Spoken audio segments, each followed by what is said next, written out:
سامنے چلے گئے، کینسر کی بیماری آئی، 22 سال کا نوجوان ہمارے بنارس میں، ہمارا بڑا جاننے والا قریبی ہمارا جاننے والا بالکل 22 سال کا نوجوان اور ینگ لڑکا کینسر کی بلڈ کینسر کی بیماری میں مبتلا ہوتا ہے اور 1 مہینے کے اندر اللہ کو پیارا ہو جاتا ہے۔ ہم نہیں جانتے میرے بھائیوں کب کون سی بیماری ہماری موت کا ہرکارہ لے کے آئے، کب کون سی وبا اللہ کو ہمیں اللہ کے پاس لے کے چلی جائے۔ اس لیے میرے بھائیوں حقوق العباد کے معاملے میں لاپرواہی مت کرو۔ اگر کسی کا حق ہمارا ہے، اگر کسی کے ساتھ زیادتی کی ہے، اس سے جا کے معافی مانگو، اس کا حق دے دو، اس سے پہلے کہ قیامت کے دن ہمیں اپنی نیکیوں کو داؤں پہ لگانا پڑے۔ میرے پیارے بھائیوں حقوق العباد کے معاملے کی لاپرواہی ہماری نیکیوں کو برباد۔ اور آگے بڑھیے، ایک اور چیز ہے جو ہماری نیکیوں کو برباد کر دے گی قیامت کے دن، اور وہ چیز ہے اکیلے میں کیے جانے والے گناہ، تنہائی میں کیے جانے والے گناہ، بند کمرے میں کیے جانے والے گناہ ہماری نیکیوں کو برباد کر دیں گے۔ موبائل کا دور ہے، موبائل کا دور ہے، اسمارٹ فون کا دور ہے، انٹرنیٹ کا دور ہے۔ آج آپ کے موبائل میں آپ کیا کیا چیزیں میسج کر رہے ہیں، کیا کیا چیزیں دیکھ رہے ہیں۔ ہو سکتا ہے کہ آپ نے ڈیلیٹ کر دیا ہو سکتا ہے آپ نے چیٹ کی ہسٹری ڈیلیٹ کر دی ہو سکتا ہے آپ نے براؤزر کی ہسٹری ڈیلیٹ کر دی ہو سکتا ہے آپ نے اپنے موبائل کی گیلری کو صاف کر لیا ہو سکتا ہے آپ کی موبائل میں برائی کے سارے ثبوت مٹ گئے ہو۔ مگر یاد رکھو میرے بھائی، اللہ کا کیمرہ تو 24/7 آن ہے، اللہ کا کیمرہ تو کبھی بند ہونے والا نہیں ہے۔ وَإِنَّ عَلَيْكُمْ لَحَافِظِينَ كِرَامًا كَاتِبِينَ، میرے بندو ہمارے کرامن کاتبین، ہمارے فرشتے ہماری ایک ایک حرکت کو نوٹ کر رہے ہیں، نقل کر رہے ہیں۔ ہمارے فرشتے ایک ایک حرکت کو نوٹ کر رہے ہیں۔ یعلمون ما تفعلون، وہ تمہارے ہر عمل کو جانتے ہیں اور تمہیں قیامت کے دن اس کا حساب دینا پڑے گا۔ تنہائی میں کیے جانے والے گناہ ہماری نیکیوں کو برباد کر دیں گے۔ آئیے وہ حدیث سنانے جا رہا ہوں۔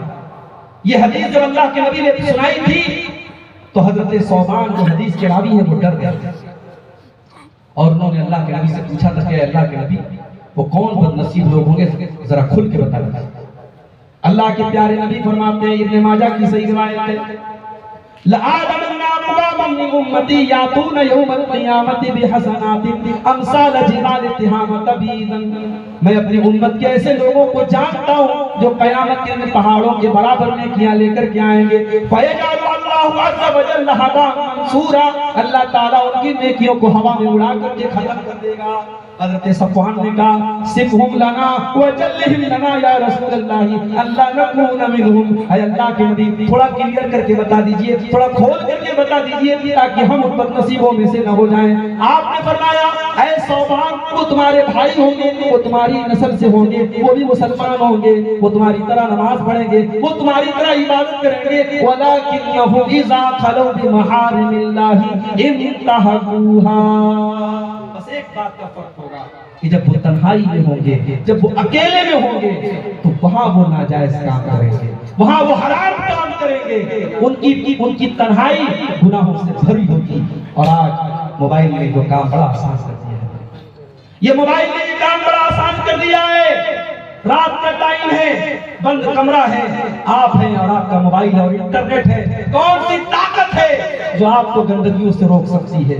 کون سی طاقت ہے جو آپ کو برائیوں سے روک سکتی ہے؟ بس ایک ہی طاقت ہے، اللہ کا ڈر۔ اسی لیے اللہ تعالیٰ سورہ مائدہ میں فرماتا ہے اپنے نبی کے صحابہ سے، یا ایھا الذین آمنوا لیبلونکم اللہ بشیء من الصید تنالہ ایدیکم ورماحکم، اے میرے نبی کے صحابہ جب تم احرام کی حالت میں جاتے ہو اور حالت احرام میں تمہیں شکار کرنے سے منع کر دیا گیا ہے، اے میرے نبی کے صحابہ جب تم حالت احرام میں سفر کے لیے نکلتے ہو تو تمہارے سامنے سے جنگل کے جانور جا رہے ہیں، شکار کے جانور جا رہے ہیں، جن کا شکار کرنے کی تمہیں عادت ہے، جن کا شکار کر کے تم اپنا روزی روٹی چلاتے ہو، لیکن آج احرام کی حالت میں تم شکار نہیں کر سکتے ہو۔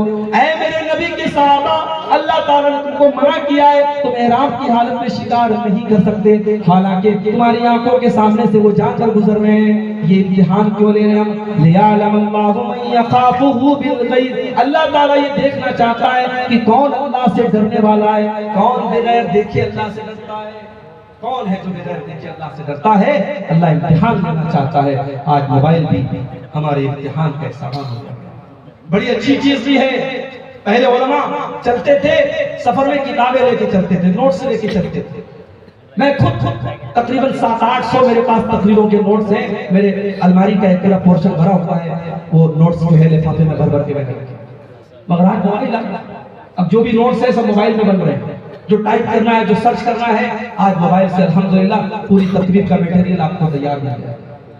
حدیث کو سرچ کرنا ہے, کوئی حدیث آپ کو تلاش کرنا ہے, پہلے کے علماء بڑی محنت کرنی پڑتی تھی. 7-8 جلدوں میں کتاب ہے, کون سی جلد میں ہے, کہاں ہے, پوری 7-8 جلدیں وہ پوری کھنگال لیتے تھے. آج تو بڑا سمپل ہے, آپ کے پاس شاملہ کا ایپ ہے, آپ کے پاس مکتبۃ الحدیث ہے, آپ کے پاس الباحث القرآنی ہے, جو بھی ایپ ہے قرآن و حدیث کی سرچ کرنے والے, آپ حدیث کا ایک ٹکڑا ڈال دیجئے, پوری حدیث آپ کے سامنے آ جائے گی. حدیث صحیح ہے, ضعیف ہے, حدیث کا نمبر کیا ہے, سب کچھ آپ کے سامنے آ جائے گا. آج موبائل میں یہ سہولت تو بہر اللہ ہے.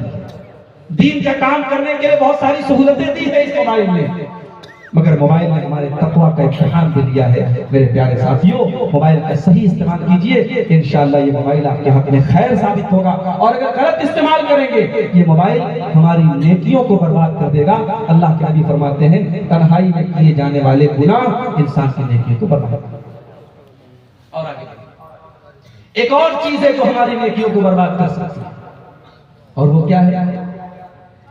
بیوی اگر اپنے شوہر کا حق ادا نہیں کر رہی. بیوی بڑی نمازی ہے, رات میں تہجد پڑھ رہی ہے, جمعہ کی نماز میں ایک دم پہلی صف میں جا کے عورتوں والے حصے میں بیٹھتی ہے, تقریر میں ایک دم آگے رہتی ہے, مگر شوہر کی خدمت نہیں کرتی, شوہر کی بات نہیں مانتی, اس کی نیکیاں خطرے میں ہیں, اس کی نیکیاں برباد ہو جائیں. اللہ کے نبی فرماتے ہیں ثلاثۃ لا يقبل اللہ صلاتهم, 3 لوگ ایسے جن کی نماز اللہ تعالیٰ قبول نہیں کرتا ہے. ولا تصعد الى السماء, ان کی نماز آسمان کے اوپر نہیں جاتی ہے. ولا تجاوز رؤوسهم, ان کی نماز ان کے سر کے اوپر بھی نہیں جاتی ہے. نمبر 1 رجل اما قوما وهم له کارہون, وہ انسان جو لوگوں کی امامت کر رہا ہے جبکہ لوگ اس کو ناپسند کر رہے ہیں, لوگ اس کو امام بنانا نہیں چاہتے ہیں, زبردستی وہ لوگوں کا امام بنا ہوا ہے. ایسا انسان وہ بدنصیب ہے, اس کی نماز اللہ قبول نہیں کرے گا. نمبر 2 وَرَجُلٌ صَلَّى عَلَى جَنَازَةٍ وَلَمْ يُؤْمَرْ, وہ انسان جس نے کسی کے جنازے کی نماز پڑھائی جبکہ لوگوں نے اس کو حکم نہیں دیا ہے, وہ بغیر حکم کے اور بغیر مشورے کے جنازے کی نماز پڑھا رہا ہے. اور نمبر 3 وَامْرَأَةٌ دَعَاهَا زَوْجُهَا إِلَى فِرَاشِهِ, اور وہ عورت جس کا شوہر اپنی ضرورت پوری کرنے کے لیے اسے بلا رہا ہے اور وہ بغیر کسی مجبوری کے اپنے شوہر کی بات نہیں مان رہی ہے, اس عورت کی نماز بھی اللہ تعالیٰ قبول نہیں کرے گا. بہت خطرناک بات.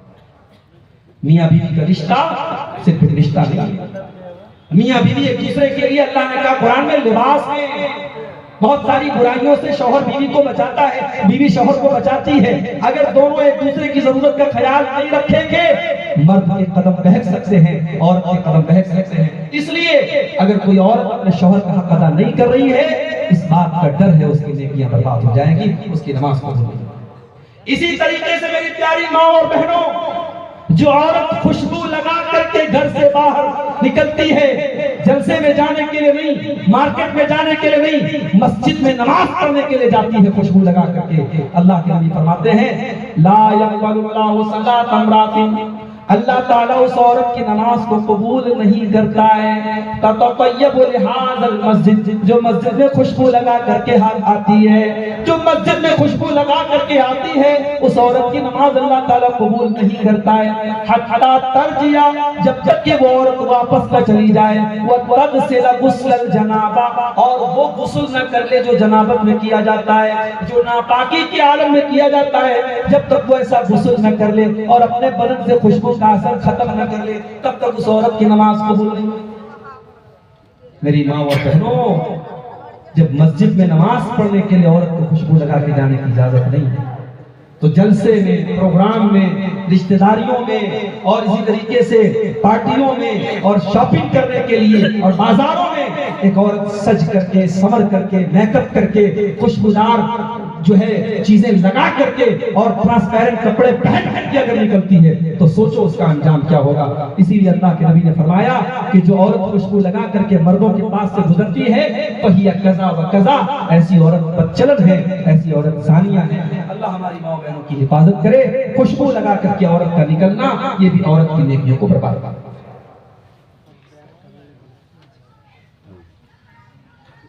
کیا بیوہ عورتوں کو زینت کرنا چاہیے؟ جیسا کہ پہلے سے سونے کے زیورات بنتے چلے آ رہے ہیں، پہنتے چلے آ رہی ہے، اور شوہر کا انتقال ہو جاتا ہے تو کیا پہنے ہوئے زیورات اپنے جسم سے اتار دے گی؟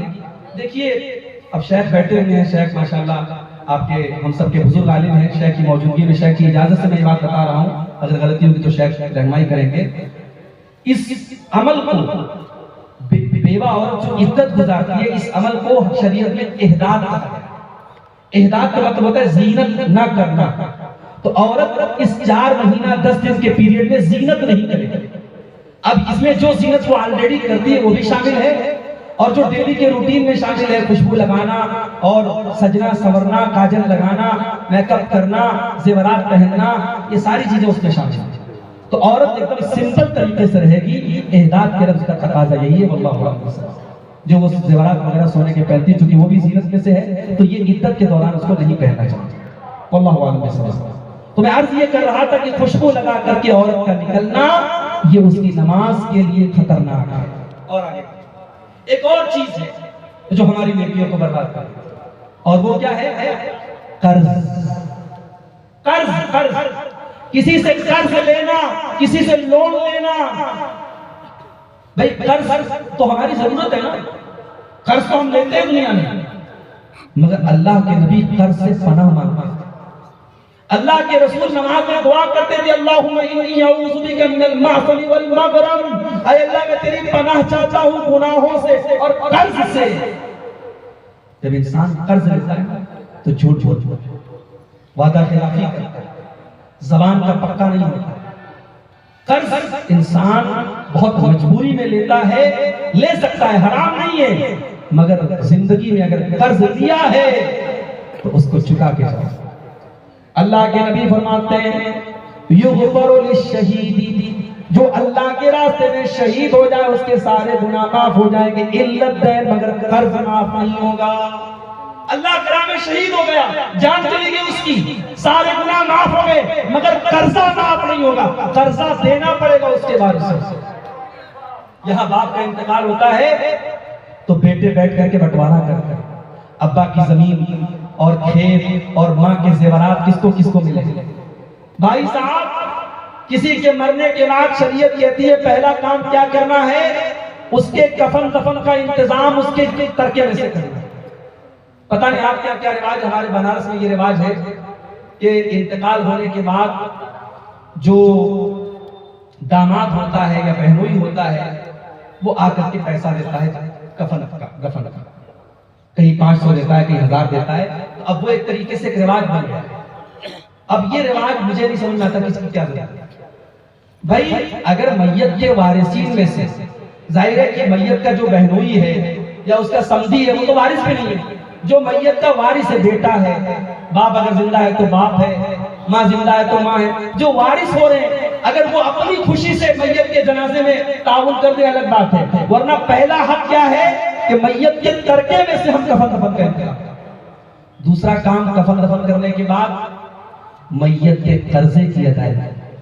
قرضہ یہاں سب سے لاسٹ میں ادا ہوتا ہے، پہلے بٹوارا ہوتا ہے، اس کے بعد کہاں ابا کے اوپر قرضہ کتنا، پہلے پتا کرو قرضہ کتنا تھا، پہلے قرضے کو ادا کیا جائے گا۔ اس کے بعد نمبر 3، میت نے اگر وصیت کی ہے مدرسے میں اتنا دے دیا جائے، کمپلیکس میں اتنا دے دیا جائے، مسجد میں اتنا دے دیا جائے، تو 1/3 1/3 سے زیادہ ہم وصیت میں نہیں دیں گے۔ اگر ابا نے زیادہ وصیت کی ہے تب بھی ہم 1/3 تک دیں گے، اس سے زیادہ نہیں دیں گے۔ مان لو اگر میت 3 لاکھ روپیہ چھوڑ کے گیا ہے تو 1 لاکھ روپیہ اس وصیت کی جگہ پہ خرچ کیا جا سکتا ہے۔ اب اس کے بعد جو اماؤنٹ باقی بچا، جو جائیداد باقی بچی، اس میں میت کو ہم اس کے ترکے کو تقسیم کریں۔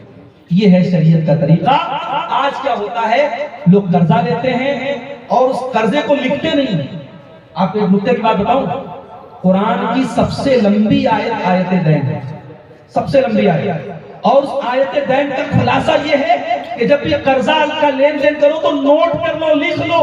اگر اولاد کو بتایا نہیں ہے تب بھی اولاد باپ کی ڈائری دیکھ کے سمجھ جائے کہ میرے باپ نے کتنا قرضہ لیا.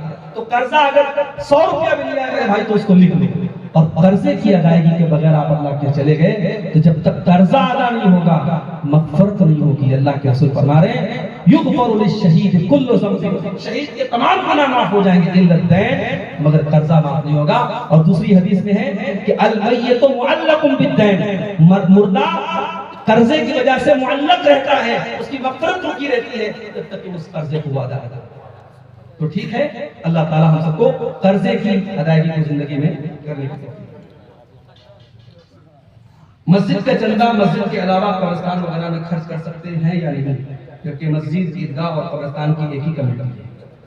دیکھیے اگر چندہ دینے والے نے واضح طور پر کہا ہے کہ میرا چندہ مسجد میں دیا گیا تو اب اس کی حیثیت ایک طریقے سے وقف کی ہوگی.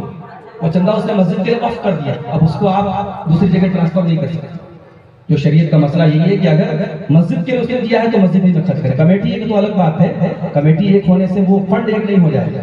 اس لیے کہیں کہیں جو رسید ہوتی ہے رسید پر وضاحت ہوتی ہے کہ کس مد میں دیا جائے. اگر قبرستان، مسجد اور مدرسہ تینوں کی ایک کمیٹی ہے تب بھی رسید پر اس بات کی وضاحت ہونی چاہیے کہ یہ چندہ کہاں دیا جا رہا ہے. مسجد کے لیے تو مسجد میں ہی دینا چاہیے. تو دو چیزیں اور بیان کر کے بات ختم کر رہا ہوں. ہماری نیکیوں کو عورت اپنے شوہر سے ملنے جانا چاہتی ہے، اچھا کھلا لینا چاہتی ہے. عورت اپنے شوہر سے کھلا لینا چاہتی ہے، اس عورت کو کیا کرنا ہوگا قرآن و حدیث سے بیان کیجیے. دیکھیے چونکہ ہمارے یہاں اسلامی حکومت بھی نہیں ہے اور کوئی دارالقضا بھی نہیں ہے. اگر کسی علاقے میں دارالقضا کا سسٹم ہے جہاں باقاعدہ علماء کی ایک کمیٹی ہے اور وہ خلا اور طلاق کے مسئلے کو ہینڈل کرتے ہیں قرآن و سنت کی روشنی میں، تو اچھی بات ہے.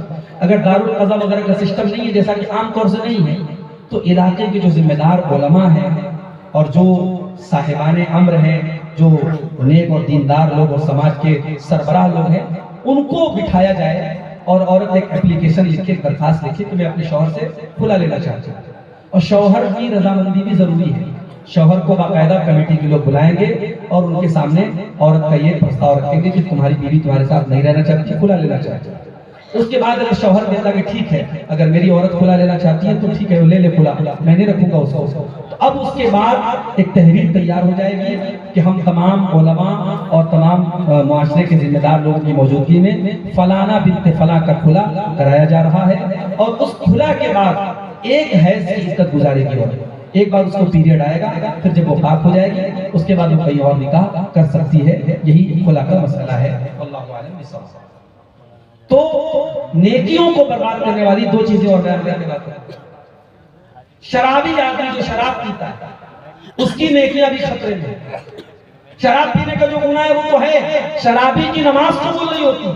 اللہ کے نبی فرماتے ہیں، ترمذی کی روایت ہے، من شرب الخمر لا تقبل له صلاة 40 صباحا، جو انسان شراب پیتا ہے اس کی 40 دن تک کی نمازیں قبول نہیں ہوتی ہیں.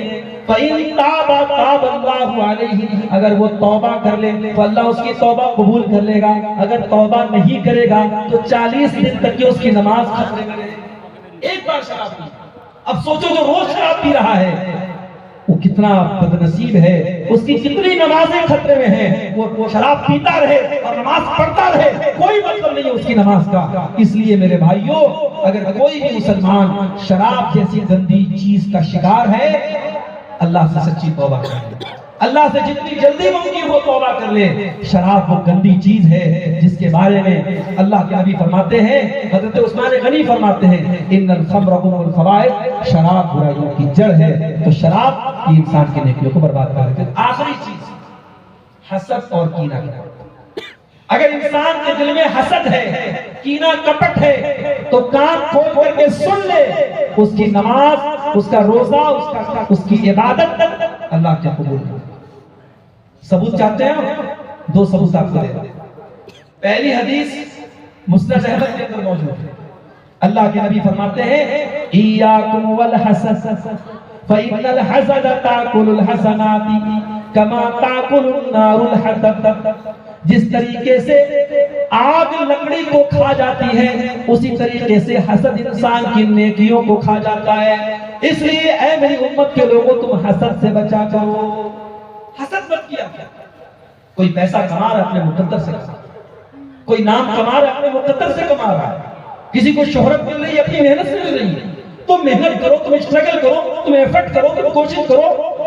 کسی کا بچہ قرآن کا حافظ ہے, کسی کا بچہ عالم ہے, کوئی پیسہ کما رہا ہے, بھائی تم بھی اپنے بچے کو حافظ بناؤ, تم بھی اپنے بچے کو عالم بناؤ, تم بھی پیسہ کمانے کے لیے محنت کرو. اس کے مقدر کی روزی تم کو نہیں ملے گی, تمہارے مقدر کی روزی اس کو نہیں ملے گی. حسد. اور یہ حسد اتنی خطرناک چیز ہے. اللہ کے پیارے نبی فرماتے ہیں ہر سوموار کے دن اور ہر جمعرات کے دن اللہ رب العالمین مومن کو بخش دیتا ہے. جنت کے دروازے کھول دیے جاتے ہیں اور مومن کو بخش دیا جاتا ہے. اسی لیے اللہ کے پیارے نبی ہر سوموار کو اور جمعرات کو روزہ رکھا کرتے ہیں. ابھی پرسوں میں پاکڑ گیا, کل جمعہ تھا, کل میں پاکڑ گیا تھا. تو پاکڑ میں ہماری جماعت کے بڑے مسترد عالم ہیں مولانا فیضی صاحب, معین اللہ فیضی صاحب, وہ بتانے لگے کہ سعودی عرب میں جو علماء ہیں سوموار کے دن عام طور سے آپ کو جو علماء ہیں وہ روزے کی حالت عام ہے. سعودی عرب میں حالانکہ بڑی دولت ہے, بڑی آسائش ہے, مگر اللہ کے رسول کی سنتوں کے معاملے میں بہت سینسٹیو ہے. ہر جمعرات کو اور ہر سوموار کو جو اللہ کے رسول روزہ رکھتے تھے, آج سعودی عرب کے جتنے علماء آپ کو ملیں گے 95% علماء وہ آپ کو ملیں گے کہ اس روزے کا اہتمام کرتے ہیں. ہمارے یہاں یہ نہیں ہوتا ہے, ہمارے اسلام میں بڑی لاپرواہی ہے. تو سوموار اور جمعرات کے دن اللہ کے نبی فرماتے ہیں جنت کے دروازے کھول دیے جاتے ہیں اور اللہ اپنے ہر اس بندے کی مغفرت کر دیتا ہے لا یشرک باللہ, جو اللہ کے ساتھ شرک نہ کرتا. اگر توحید پر ہے بندہ اللہ مغفرت کر دیتا ہے سوموار کے دن اور جمعرات کے دن. لیکن دو لوگوں کو اللہ چھوڑ دیتا ہے, دو لوگوں کی بخشش نہیں ہوتی. کون دو لوگ؟ جن کے دل میں ایک دوسرے کے لیے کینہ ہو, جن کے دل میں ایک دوسرے کے لیے دشمنی ہو, حسد ہو, جلن ہو. اللہ فرشتوں سے کہتا اندرو ہذین حتی یصطلحا, اندرو ہذین حتی یصطلحا. اے فرشتوں نظر رکھو ان دونوں کو, اگر یہ دونوں صلح کر لیتے ہیں, کینہ کپٹ دور کر لیتے ہیں تو ان کی بھی مغفرت ہو جائے گی, ان کی بھی بخشش ہو جائے گی. اور اگر یہ آپس کا کینہ کپٹ دور نہیں کرتے ہیں تو ان کو پینڈنگ میں رکھو, ان کی مغفرت نہیں. اتنی خطرناک چیز ہے کینہ اور کپٹ. میرے بھائیوں دنیا ہے, کسی سے کوئی مسئلہ ہو سکتا ہے, کسی سے کوئی دشمنی کی بات ہو سکتی ہے, انسانی فطرت ہے, مگر دل میں حسد اور کینہ مت رکھو, دل کو صاف رکھو.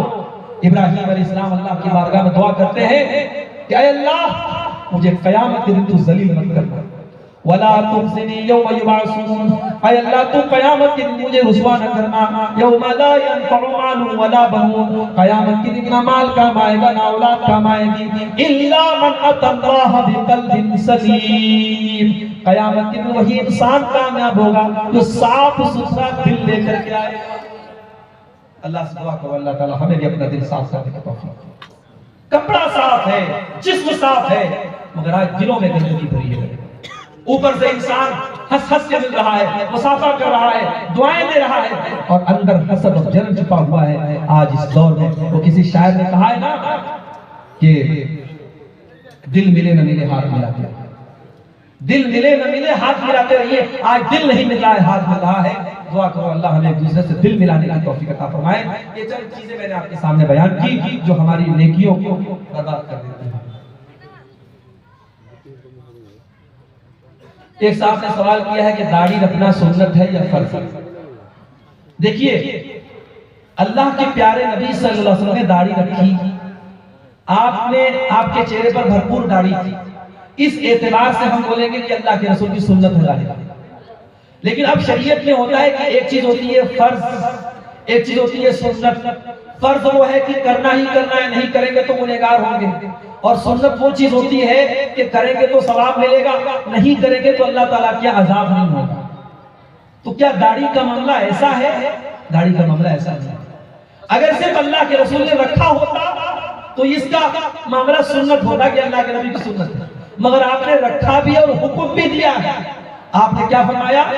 وَعْفُ اللَّحِيَا, داڑھی کو معاف کر دو, داڑھی کو چھوڑ دو. داڑھی کو لمبا کرو، داڑھی کو بڑھاؤ، عرفو وعفو، اس طریقے کے الفاظ حدیثوں میں آئے ہیں۔ تو شریعت کا ایک مسئلہ ہے کہ جب اللہ کے رسول کسی بات کا حکم دے دے اور کوئی ایسی دلیل موجود نہ ہو کہ اللہ کے نبی نے اس چیز میں گنجائش دی ہے کہ کرو تو بھی حرج ہے، نہ کرو تو بھی حرج ہے، تو وہ چیز واجب ہوتی ہے، فرض ہوتی ہے، اس لیے داڑھی رکھنا فرض ہے۔ اب اگر کوئی یہ کہتا ہے کہ بعض صحابہ سے یہ بات ثبوت ملتا ہے کہ بعض صحابہ جو ہے وہ ایک مشت سے زیادہ کاٹ لیتے تھے، تو بھائی اہل حدیث اس طریقے کی بات کریں، یہ مناسب نہیں۔ جب اپنے آپ کو اہل حدیث کہتے ہیں، اور ہمارا ایک اصول ہے کہ اگر اللہ کے رسول صلی اللہ علیہ وسلم کی سنت کے مقابلے میں، آپ کے فرمان کے مقابلے میں اگر کسی صحابی کا بھی کوئی قول و عمل ہمیں ملتا ہے تو ہم اسے چھوڑ دیتے ہیں، یہ ہمارا منہج ہے، ہمارا اصول ہے، تو ہم ایسی بات کریں۔ اس لیے داڑھی کے سلسلے میں صحیح بات یہ ہے کہ داڑھی رکھنا فرض ہے، واجب ہے، اور داڑھی کاٹنے والا، داڑھی چھیلنے والا، داڑھی کی کاٹ چھانٹ کرنے والا گنہگار ہے۔ واللہ اعلم۔ اللہ تعالی ہم سب کو نیک عمل کی توفیق عطا فرمائے۔ جو باتیں بیان کی گئی نیکیوں کو برباد کرنے والی، اللہ تعالی ان سب چیزوں سے ہم سب کو بچنے کی توفیق دے، آمین۔ وآخر دعوانا الحمدللہ رب العالمین۔